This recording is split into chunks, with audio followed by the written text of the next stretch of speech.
I stand by this. No human I work with is infallible. And so if we treat AI the same way as we treat humans and accept that they have strengths and weaknesses, we're much more able to use it with comfort. Welcome to the WorkOps Podcast. In every episode, we dig into one story, a process that went sideways, a system that just didn't work, and what someone actually did about it. It's packed with practical lessons that you want to bring straight back to your team. This podcast is brought to you by Kinfolk, the AI service desk built for HR. I'm your host, Jeet Mukergi, and with that, let's dive in. Hey everybody, today I am joined by Lisa Sherwell, who's the Chief People Officer at SUSE. SUSE is one of the original enterprise Linux companies, open sourcing to its core. It's a quiet infrastructure backbone for more than the majority of Fortune 500 companies. Lisa, thank you so much for joining us today. Before we jump into things, can you tell us a little bit about yourself and how did you choose HR? Absolutely. Thank you for having me. I didn't. I think HR chose me. I've had a very fantastic career in commercial operations and sales. It's very early in my career in IT management. And after I joined SUSE, we needed a new CHRO. I was offered the role in the interim. And once I joined in that role, it just never looked back. It bit the bug bits. And particularly in the world of AI that we're living in now, it felt like the place to be. Yeah. And you've had quite a varied career. From the call center days, you've been a sales director, you've been a general manager. How have those threaded through into your people role, and how are those kind of helping you, or maybe how have you had to think differently based on what you've experienced previously? It's been massively helpful. I'm very fortunate to have had that diversity in my career. I think I was lucky because at every juncture, I understood how important people were. So I never came to HR having had no people leadership experience. I think that would have been impossible. But at the same time, because I have a real connection to commercials and to what our customers think and need, it's a lot easier for me to take the people team on a journey for what's commercially important to the business. And what I've really learned is that when you show them that side, they really rise to the occasion. Yes, you got to speak in their language and meet them where they are. Any kind of advice, HR leaders or even folks who are rising through the HR ranks, how can they expose themselves, who haven't had the chance to go through that trajectory that you have? How do they expose themselves to some of the commercial elements that have helped you in your role? I think there's a few things. You have to be reading the news, and there's a lot of really great podcasts out there that are beyond HR, right? Like just what are the trends in the marketplace? Really try and read the Financial Times as an example and take the time to Google the things that you don't understand. So I think really taking yourself deeply out of your comfort zone on that commercial side, but then also really being prepared to ask the people you deal with in the business, your stakeholders, about their actual desired business outcome. So very often someone in the business will come to you and say, I need to get rid of these two people. Really try and have a conversation about what their end game is and what's really commercially important to them, because I think often that'll get you to a much better place. And that curiosity in your own business, it's easier to understand the commercial context. But it definitely starts with reading what's going on in the outside world and in Financial Times, Economist, one of those. Yeah. Were you also spending time with the finance department or other business units to better understand kind of the implications of what that means for the people side of things? Absolutely. I think unless you're prepared to go and understand every action you take, what impact it has on the rest of the business, you won't. It's very difficult to understand somebody else's agenda in a conversation if you're not curious about it. I've figured out that any problem can be solved if you're curious about what the other person at the table is trying to achieve in the process. And too often we just aren't. Yeah. And I really like what you said earlier on in kind of the age of AI. It's even more important than ever before to understand where people fit into all of this. And I wanted to surface the amazing work that you've set up around Future Selves. Can you tell us a little bit more about that? Absolutely. So if I go back about a year, I was spending a lot of time on LinkedIn, seeing a lot of people who I know were really credible, very experienced ex-colleagues who had that horrendous green open to work sign on their LinkedIn profile. And it was going on for months and in many cases years. And it became very clear to me that in a time when AI was going to decrease employment and really push people out into job searches, the world was not open to hiring people who were in their 40s and 50s. There's a definite perception that they are less agile and less AI oriented than younger people. And I knew that I didn't want that to happen to our workforce. The other thing I knew was that the business context that our very tenured workforce have, and 1/3 of our workforce is over 50, the business context that they have was actually invaluable to us. We'd bring new people in from the outside, and sure, they were subject matter experts, but they didn't understand how to get something done at SUSE. They didn't understand our culture, our way of being. And so it was very important to me and the rest of the team to say, how do we get this workforce, this group of people who've spent the last decade at least of their lives worrying about their teams, worrying about their families, worrying about their parents, not thinking about their own personal growth? How do we get them moving, thinking about their own aspirations, much clearer on their own priorities? That was informed by the fact that our Peakon scores were lower for them, but also our internal job applications were lower for them. So they didn't tend to apply for new roles. And we know that AI is going to make all of us move through our careers much more frequently. So we ran a program to really get them thinking about themselves first. So wealth and well-being, but then also wisdom and work. And part of that was an AI module. And what was initially a 4-month program turned into a 6-month program, but 100 people later, we've really seen the impact across the board. Our Peakon metrics have moved. They've created an incredible community amongst themselves, but also have really found their own sense of drive and purpose. And I think ultimately, I think that's why we all come to work, right? Like, how do you impact somebody's life for the better? And it's really done that. And I can see how that ripple effect has moved beyond just that cohort. Yeah, that's amazing to hear about. And you're so right, that business context. The more we think about not only generative AI, but agents, they're going to need that context, because you can have a generalized agentic workflow, let's say, but unless you know exactly how it's going to work specifically with your systems and what context it needs to have and how it needs to interact with your employees, that's going to be really difficult. So having those seniors as well as the juniors, you're going to need both. Exactly. I'm kind of curious to hear your thoughts on, you mentioned that AI is going to make us move much more frequently in our career. Do you think that's going to be true for everybody or for a specific kind of cohort of people? Do you mean that the case for, we're just going to have to change jobs because the jobs are changing themselves in general? The first thing I'll say, and I sense to everyone, is I'm hypothesizing. The only thing I know with certainty is I won't be right. But my current prediction is that we should strive for what looks like job security rather than role security. How do we identify people who are culturally fitted to our organization, who really meet our expectations and hopes on competencies, things like influencing with empathy, execution, analytics, and broad competencies, and then have them moving to our organization into different roles as they're needed, to really make sure that as AI gobbles up a piece of a role and makes it redundant, they're moving on to the next problem to solve. And actually, we think about a world that has a lot of gigs, shorter term engagements, where people are doing a particular piece of work. So when we think about it that way, then I think it affects everybody, but it'll affect everybody at a different pace. So I think if we look forward 2 years, there's going to be some roles that'll look 80% the same as what they did before. But I think there's going to be a lot of roles in 2 years that'll look fundamentally different, and probably more than half will look fundamentally different. Yeah. And you mentioned in terms of kind of the competencies, they are really deep and generalized competencies that would work across a lot of different roles, and they're super flexible. But are you also looking for, let's say, AI fluency? I hear a lot of companies that put that on the job description. How much are you leaning into that piece? Or actually, do you think that's teachable and that's not the piece that you really want to test during interviews? When we think about AI, we think about it both as performance and potential. There's a lot of people in our organization who are still finding their feet. And when we rolled out AI, we rolled it out across the entire organization. So everyone has access to the vast majority of the same tools. Everyone has access to Gemini, as an example.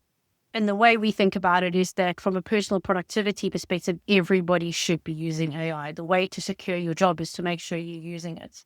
But the truth is that many people will have varying degrees of perception of potential when it comes to AI. You've got the people who are imagining reinventing the world, and you've got people who are using the gems and tools that are being put in front of them once they've been taught how to use it. So we think about it on both those axes. When we're hiring somebody, we don't necessarily expect that they're an AI expert, but they really do have to have the potential to see the size of the opportunity with AI. They've really got to be able to evidence that they think about it, that they're trying it, that they're playing with it, because we think the tools are teachable and they're going to change constantly. Yeah, the models seem to be changing on a weekly basis, and there's always something that's newer. So I guess that adaptability and teachability is going to be really important, and curiosity, like you mentioned earlier on. In terms of the rollout of AI, you mentioned that everybody received Gemini. What was the people team's role in that? And what do you think the people team's role should be when it comes to AI and usability across the business? I think we are a pretty special organization in that half of our organization are technical. And so they just have a sort of inherent curiosity that I think maybe doesn't exist for every organization. So we started out with our IT team rolling out voluntary training. We didn't force anybody, voluntary training for months. We literally for months had like joint sessions on the various parts of Gemini, and that continues to this day.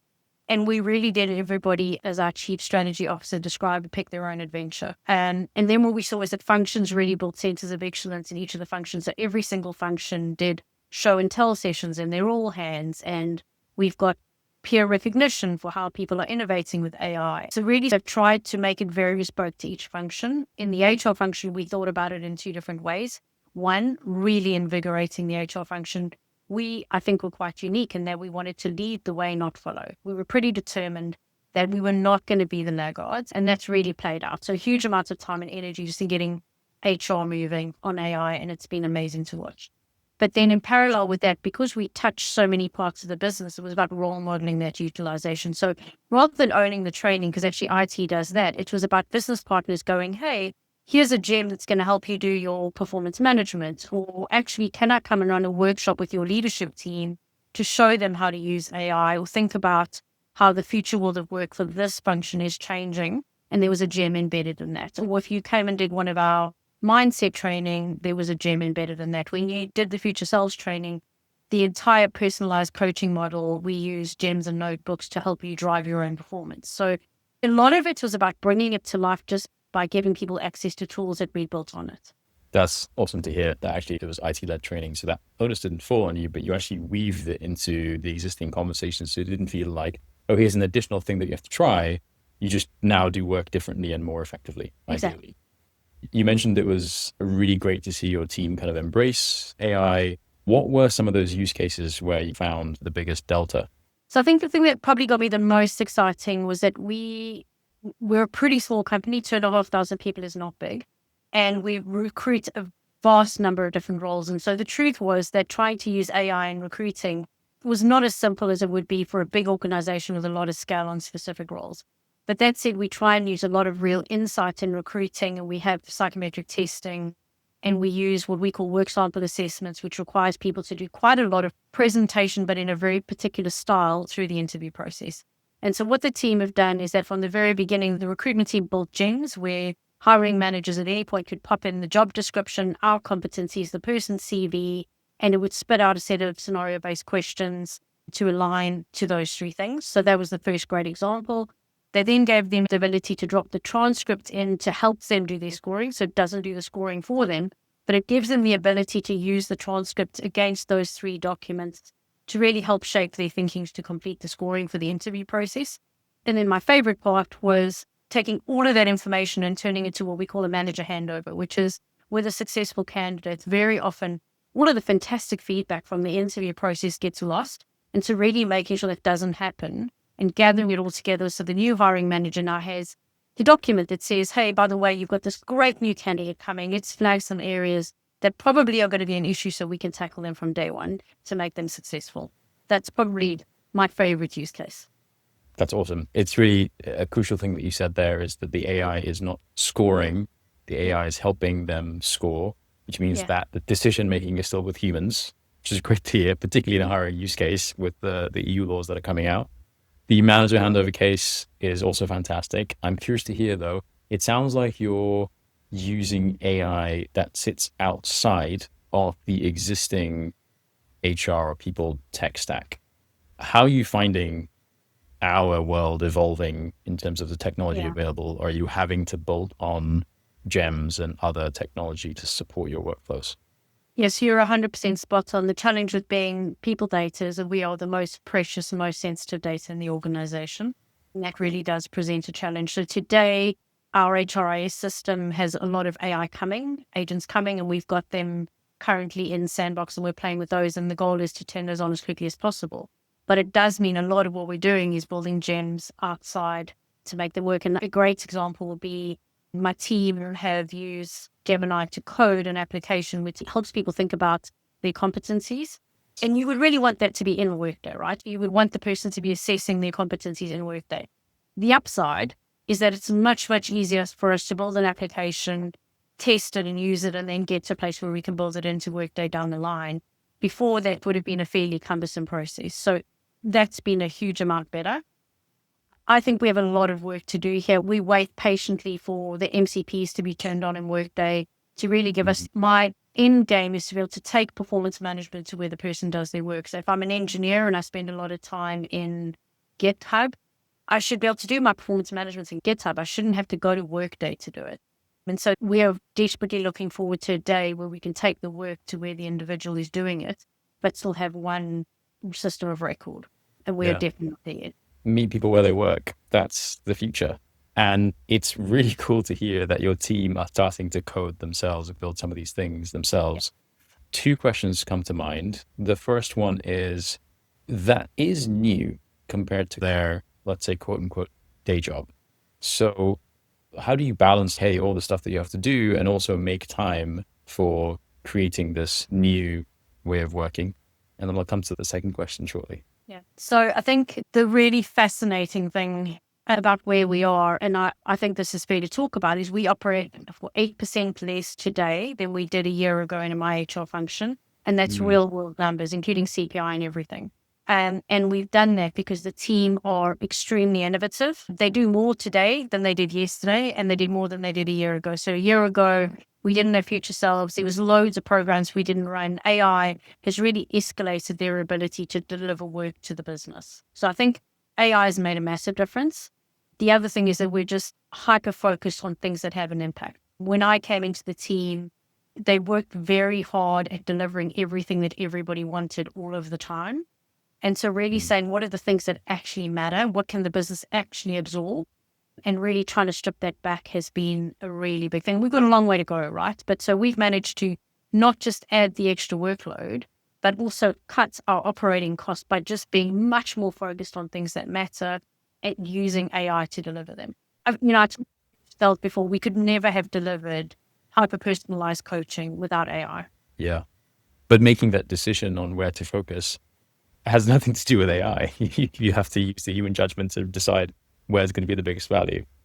Absolutely. But Jeet, I'll tell you one other thing that we've seen with AI, and this is not just in the people function, it's been across the board in SUSE. When people start opening their minds to the potential of AI and how it can change how they work, it makes them curious far beyond that. So we've always worked at being a learning culture, but it's really changed how people think about change and learning, and they are much more open on things that are not even AI related because of AI. There are people that are frustrated with it. There is issues around capacity and tokens and all of the obvious stuff, right? It's a far from a perfect world. But AI has changed how people learn and how they think about learning. Yeah, it's really interesting, isn't it? I was listening to another podcast where there was a CEO and he was saying, actually, it's helped me to clarify how I communicate to the rest of my team because I have to now communicate more clearly to AI in the prompt that I put in. And therefore, it's like similar of what I would say to an AI or what I would say to a human. So that's even helped him to clarify that piece too. What you mentioned there has led really naturally to the next question, which is you mentioned that your team are now doing more than ever before and they're leaner.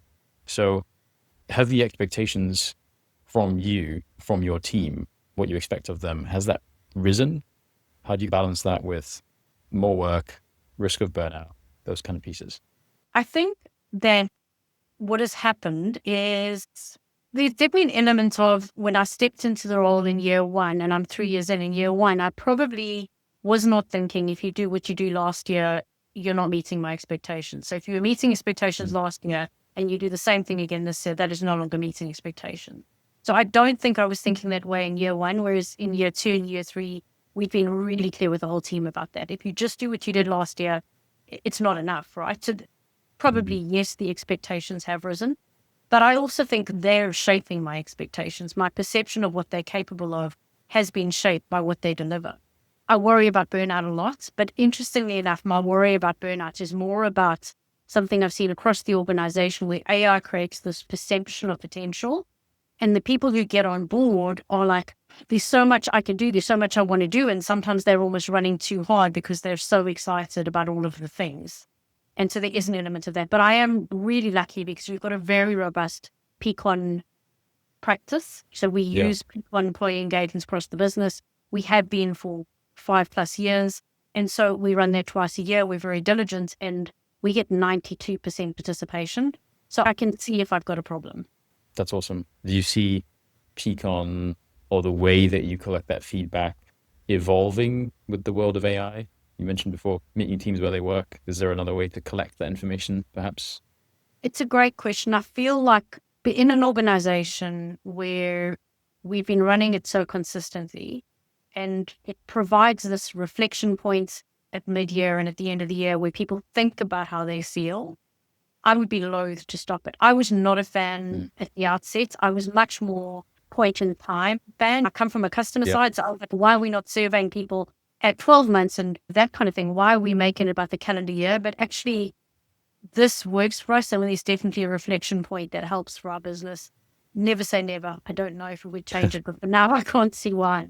It comes back to our conversation at the beginning, which is how do you tailor things that work specifically for your organization? And if it's working for SUSE, then that's great to hear. What were some of the hesitations, if at all, that you were facing when you were saying, hey, yes, actually expectations have increased, can't be doing the same thing? Did you face any resistance, any worries or concerns, and how did you go about bringing people across the line? So I think the first thing is that there's a very big difference between a beloved team member and a performing team member. And at SUSE, when you're an average tenure of 6 years, 7 years, there are a lot of people in the organization who've been doing the same thing year on year, who the team just enjoys spending time with. And the question is always going to be, where do I draw the line on beloved versus performing? So I think that's a big one. Like, I do think there's always an element of that. The other thing is that as open sources, if the nature of open source is such that people opt in to do something for free when they put code into the upstream community. And then if you distill it down into an open source organization, there is still this perception that I get to choose the work I want to do because it's work that matters to me.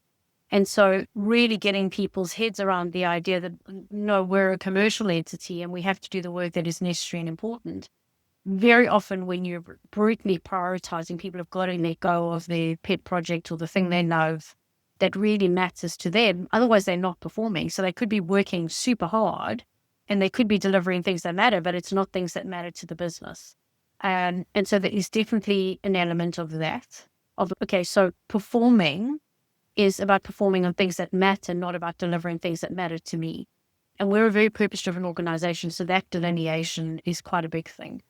Those are probably the two things, but I'm known for speaking very honestly with our team. And so I've always been super clear that if you go out into the market, you pick up any newspaper, you listen to any podcast, you speak to any business leader, it's tough out there.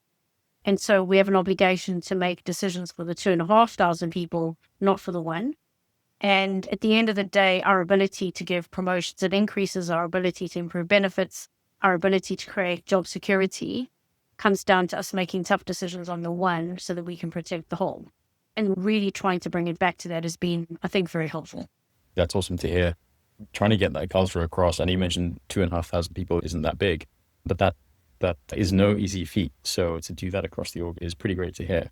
So Lisa, we do focus on a particular story around what perhaps didn't work previously and how you improved it or fixed it, and then also how you might do it differently. Would love to hear the story that you've brought for us today. What was not working? So when you come from call centers where it's super obvious whether someone's delivering or not, you have very set metrics, everyone delivers, average handle times, net promoter score, whatever it is, everyone's on a level playing field. When you come into the corporate world, performance is a very fluffy notion.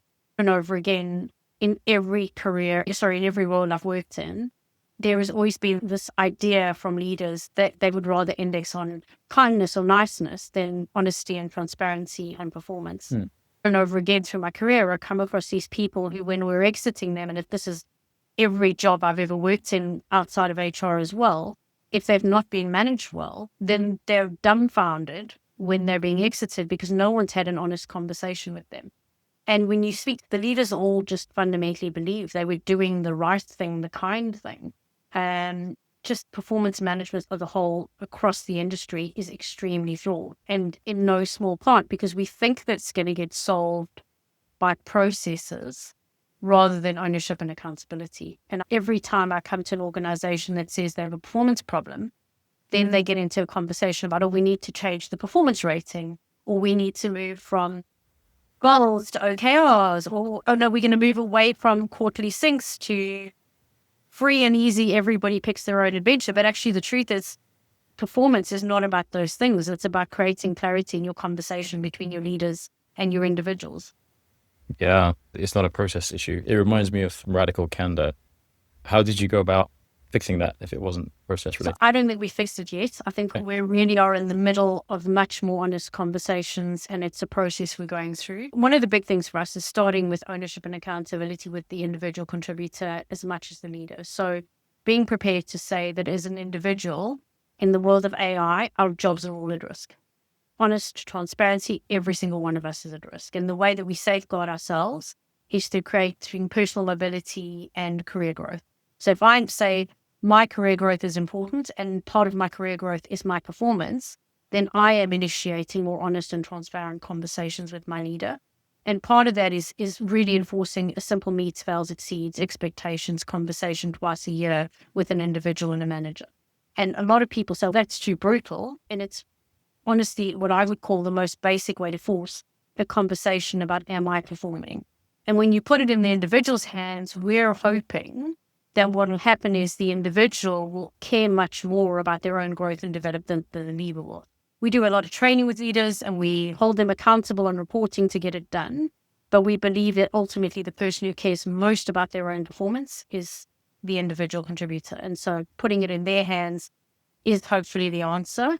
We continue to see our Peakon scores trickle up on goals and performance management, Nice. and actually also on rewards. So one of the other things that has really continued to improve as we've done this is individuals saying, I understand how compensation changes are determined.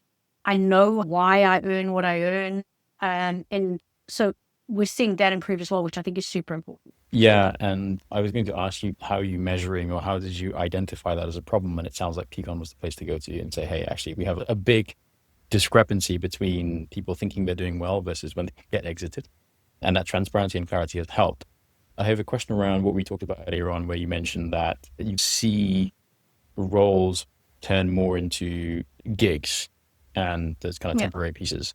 If we're doing, let's say, when someone's meeting or exceeding expectations, if the work that's being done is changing and evolving over time, does that lead to a feeling of the goalposts keep moving? Or is that so hypothetical that actually in reality it doesn't play out like that? No, I think it's a fair point. There's a few things that we've done, I think, to try and manage it. The first one is we've kept our structure fairly flat, and every level has competencies attached to it. So it means that your level has competencies across the board. So whether you're a senior manager, no matter which part of the business, you're expected to be able to execute at those same generic competencies.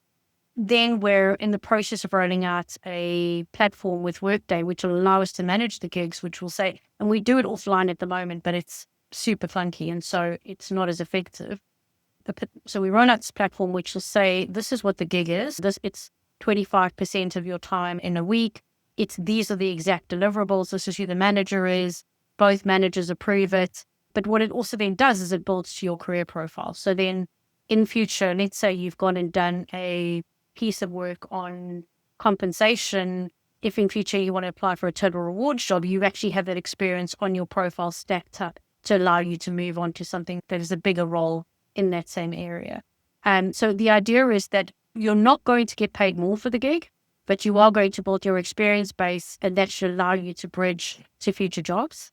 The expectation is changing. That is just simply the reality of it. There's no scenario where the expectations don't change.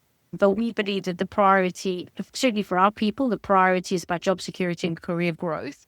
And that requires work experience. We apply the 70-20-10 rule of learning, which is 70% experience on the job. And gigs give us the ultimate ability to give people the work experience real time, all of the time. Love that framing. Actual practical experience rather than just doing one more course. I'd be curious to hear on the performance conversations that you're having, how is AI and the gems fitting into those conversations? So there's sort of a few different areas. In 2026, we didn't force an AI goal for everybody. In 2027, I always thought we'd have to, but actually with the progress that we're making, I suspect we won't have to. But what we are seeing is broad sweeping use with our managers across AI. Just this morning, we've got a series internally which we call AI in Action, which is people from across the business showing how they use AI. And this morning, one of our managers and services showed how she's built a gem that helps her performance manage each of her individuals, like taking out things like confirmation bias and recency bias and really bringing a year-long or a half-year view to the conversation. And it is built up using the transcript, so they do have to agree, but it allows her to much more accurately do performance management. And there are hundreds of examples like that across the organization. The other one I love is we've given leaders a gem on peak-on and goal setting, which allows them to prep themselves, because very often the challenge for the manager is, I don't know how to set goals, or I don't know how to have this tough conversation, or I don't know how to interpret my peak-on results. So again, just really trying to make it easier for the manager.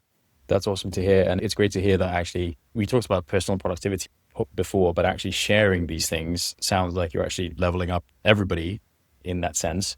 Are you finding that what's being inputted is becoming a bit too generalized with lots of M dashes and AI-fied, or actually is the balance there? I said to one of my team members recently, I hope Gemini agrees with me as much as you do. So I think elements are too much AI, but it is a learning curve that we're all going on. I think there's a process that we've got to go through here of saying, when does it add value versus when does it detract? There are still times when it'll look at a transcript and do a pretty shoddy job of interpreting and understanding that transcript. So it comes back to like my future self story. If you take leaders who are naturally skeptical because they've been around and they didn't grow up with AI, they're much more inclined to critique the work they're getting. But the other thing I would say, and I stand by this, no human I work with is infallible. And so if we treat AI the same way as we treat humans and accept that they have strengths and weaknesses, we're much more able to use it with comfort. I like that. Treat AI like the same grace that you give a human, give AI the same grace as well. Lisa, before we wrap up, are there any final thoughts you'd want to leave someone with who's in the middle of process optimization in this age of AI? My call to action is that what got us here, the tactics and tools and things that we use to get to this point in the world and the working world are not going to work going forward. The truth is that everything we did before is probably redundant, other than the care about your people and try and do the right thing by them. So we have to stop trying to use the old playbook and build our own. And we have to accept that we're going to try new things. Future Selves was a great example for us. Another one is we wrote our values and mission with our entire company. And when we did it, could have gone horribly wrong. And we knew it could have gone horribly wrong. But actually it went tremendously right. And so I think we have to be prepared to say, if we have an entirely new set of tools and we're dealing with a new reality, then we have to try things that no one else has tried and accept that they may well fail. And then be prepared to talk about it, our successes and failures, to make sure that we can all learn from each other. I think that's the one thing. The other thing is that your seat at the table is more important than it's ever been, because it is very easy for the business to get running down a path and do things with the best of intentions. But if we leave an information gap or an intention gap where we don't explain our thinking, we will leave people very concerned, very worried, very uncomfortable. It's very easy in these times. So as HR, we need to be, just like we've got to be prepared to come to the table commercially, we need to be reminding our executive leaders, because they have it in them. Every single one of them has it in them. We have to remind them to come back to the table with an empathetic HR lens. And I know I'm blessed with an amazing leadership team, but there are many out there that I think they just want to be reminded occasionally to do the right thing, the human thing. So try new things, because guess what? The old stuff is not going to work. And be prepared to be the person who talks about the human at the table, because it's really necessary. Love that. Exciting times ahead. Lisa, thank you so much for joining us on the WorkOps podcast. If people want to continue the conversation, if they want to follow you, just to double check, is LinkedIn the right place to find you? Amazing. Thank you so much. And to everyone listening in, we will catch you on the next one.